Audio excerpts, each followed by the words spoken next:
A retrieved reformation അല്ലെങ്കിൽ വീണ്ടെടുത്ത ജീവിത പരിവർത്തനം എന്നത് ഹെൻറി എഴുതിയ പ്രശസ്തമായ ഒരു ചെറുകഥയാണ്. ബാങ്കുകളിലെ പണം സൂക്ഷിച്ചിരിക്കുന്ന സേഫുകളുടെ പൂട്ടുകൾ തകർത്ത് പണം അപഹരിക്കുന്നതിൽ കഴിവ് തെളിയിച്ച ജിമ്മി വാലന്റൈനാണ് കഥയിലെ പ്രധാന കഥാപാത്രം. 4 വർഷത്തെ തടവ് ശിക്ഷ ലഭിച്ച ജിമ്മി 10 മാസം മാത്രം ജയിലിൽ കഴിഞ്ഞ ശേഷം മോചിതനാകുന്നു.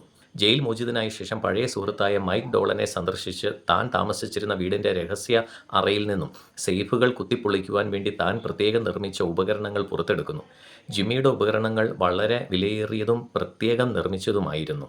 താമസിയാതെ വിവിധ പട്ടണങ്ങളിലെ നിരവധി ബാങ്കുകളുടെ സേഫുകൾ തകർക്കപ്പെടുകയും വലിയ തുകകൾ മോഷ്ടിക്കപ്പെടുകയും ചെയ്യുന്നു.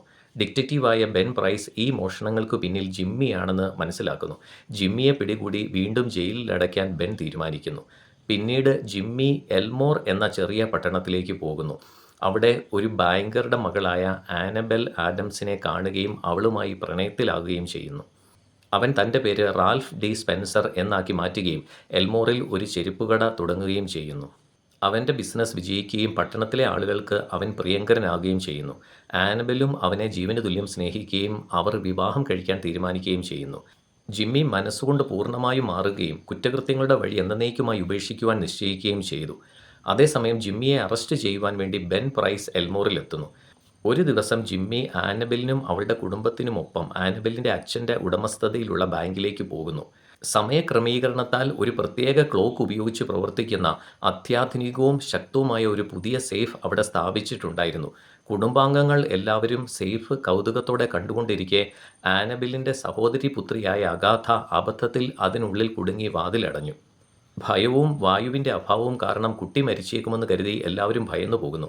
മിസ്റ്റർ ആഡംസ് സേഫ് തുറക്കുവാൻ ശ്രമിച്ചെങ്കിലും അദ്ദേഹത്തിന് അതിന് കഴിയുന്നില്ല. അഗാഥയെ എങ്ങനെയെങ്കിലും രക്ഷിക്കണമെന്ന് ആനബെൽ ജിമ്മിയോട് ആവശ്യപ്പെടുന്നു. ആ പിഞ്ചു കുഞ്ഞിൻ്റെ ജീവൻ രക്ഷിക്കുവാൻ തൻ്റെ പഴയ പൂട്ടുപൊളിക്കൽ നൈപുണ്യം പുറത്തെടുത്തേ മതിയാകൂ എന്ന് ജിമ്മി തിരിച്ചറിഞ്ഞു. അഗാഥയെ രക്ഷിക്കുവാൻ പൂട്ടുപൊളിക്കുന്നതോടെ തൻ്റെ യഥാർത്ഥ ക്രിമിനൽ പശ്ചാത്തലം പുറത്താവുമെന്നും ആനബെലിനെ എന്നേക്കുമായി നഷ്ടപ്പെടുമെന്നും ജിമ്മി തിരിച്ചറിയുന്നു. ജിമ്മി തൻ്റെ ബാഗ് തുറന്ന് പ്രത്യേക ഉപകരണങ്ങൾ പുറത്തെടുത്ത് വേഗത്തിൽ സേഫ് തുറക്കാൻ തുടങ്ങുന്നു. വെറും 10 മിനിറ്റിനുള്ളിൽ അവൻ ആ ഇരുമ്പ് വാതിൽ തുറന്ന് അഗാഥയെ ജീവനോടെ പുറത്തെടുത്തു.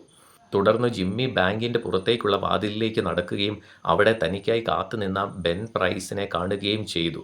തൻ്റെ തെറ്റുകൾക്കുള്ള ശിക്ഷ ഏറ്റുവാങ്ങാൻ തയ്യാറാണെന്ന് അറിയിച്ചു.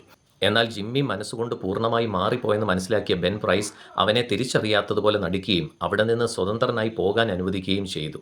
സത്യസന്ധമായ സ്നേഹത്തിനും കരുണയ്ക്കും ഒരു മനുഷ്യനെ പൂർണ്ണമായി മാറ്റുവാനും അയാളിലെ പഴയ ചീത്ത ശീലങ്ങൾ ഇല്ലാതാക്കാനും കഴിയുമെന്ന് ഈ കഥ നമ്മെ ഓർമ്മിപ്പിക്കുന്നു.